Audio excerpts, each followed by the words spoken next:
Welcome to Ishan and vlogs. അപ്പോൾ നമ്മൾ ഇന്ന് ഫ്രഞ്ച് ഫ്രൈസ് ആണ് ആക്കാൻ പോകുന്നത്. അപ്പോൾ ഫ്രഞ്ച് ഫ്രൈസിനുള്ള സാധനങ്ങളൊക്കെ റെഡിയാക്കി. അപ്പോൾ ഫ്രഞ്ച് ഫ്രൈസ് നല്ല ഭംഗി കഴുകിയിട്ട് നമ്മളിങ്ങനെ മുറിച്ച് വെച്ചു. പിന്നെ നമുക്ക് മൈദപ്പൊടിയാണ് വേണ്ടത്. ഓക്കെ, മൈദപ്പൊടി ഇടാം.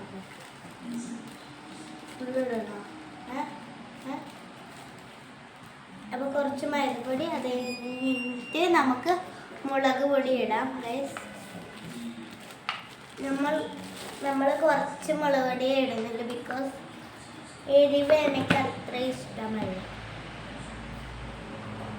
ഓക്കെ, നമ്മൾ കുറച്ചും കൂടി മുളക് ഇട്ടാൽ മതി ഗൈസ്.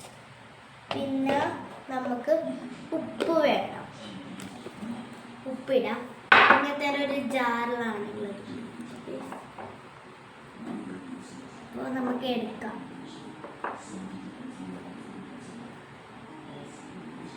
കുറച്ച് ഉപ്പ് മതി ഗൈസ്, ഇതിട്ട ഉപ്പ് തന്നെ ആയിരിക്കും. അപ്പോൾ നമുക്ക് ഇനി മിക്സ് ആക്കാം.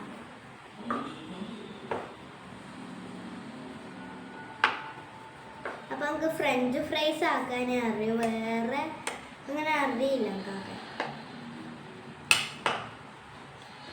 മഞ്ഞപ്പൊടി, ഇനി നമുക്ക് മഞ്ഞപ്പൊടി എടുക്കാം ഗൈസ്.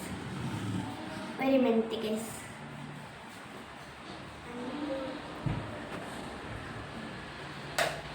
അപ്പോൾ ഗൈസ് കുറച്ച് മിക്സ് ആക്കിയ പാട് വേണമെങ്കിൽ അപ്പം തന്നെ ഇടാം, അല്ലെങ്കിൽ കുറച്ച് കുറച്ച് മിക്സ് ആയിട്ട് ഇടുമ്പോൾ ഞാൻ കുറച്ച് മിക്സ് ആയിട്ടാകുമ്പോഴാണ് ഇടുന്നത്.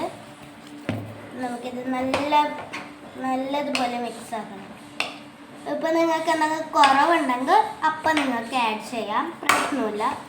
അത് കഴിഞ്ഞിട്ട് നല്ല ഭംഗി മിക്സ് ആക്കണം എന്ന് മാത്രം. ഓക്കെ, നല്ല ഭംഗിയിൽ മിക്സ് ആയിട്ടുണ്ട് ഗൈസ്. ഓക്കെ, ഇനി നമുക്കിതിനെ വറുത്തെടുക്കാം. ഓക്കെ, അതിൽ കാണിക്കണ്ടോ ഇട്ടാം. ഓക്കെ, അപ്പോൾ ഗൈസ് ഇത് കുറച്ച് ചൂടായതിന് ശേഷം നമുക്ക് ഇട്ടോക്കാം. അപ്പോൾ ഗൈസ് നമ്മളപ്പോൾ ഇതിലിടാനാണ് പോകുന്നത്. ഒന്ന് ഇട്ട് ടെസ്റ്റ് ആക്കി നോക്കി. അപ്പോൾ നമുക്ക് ഇതെല്ലാം ഇടാൻ വേണ്ടിയിട്ട്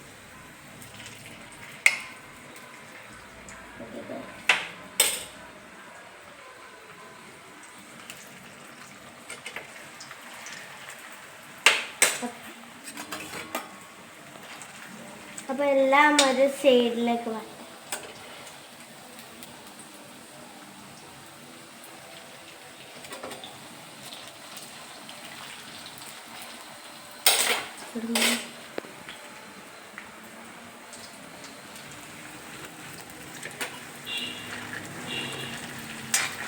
അപ്പോൾ എല്ലാം കുറച്ച് കൈയും ആവാൻ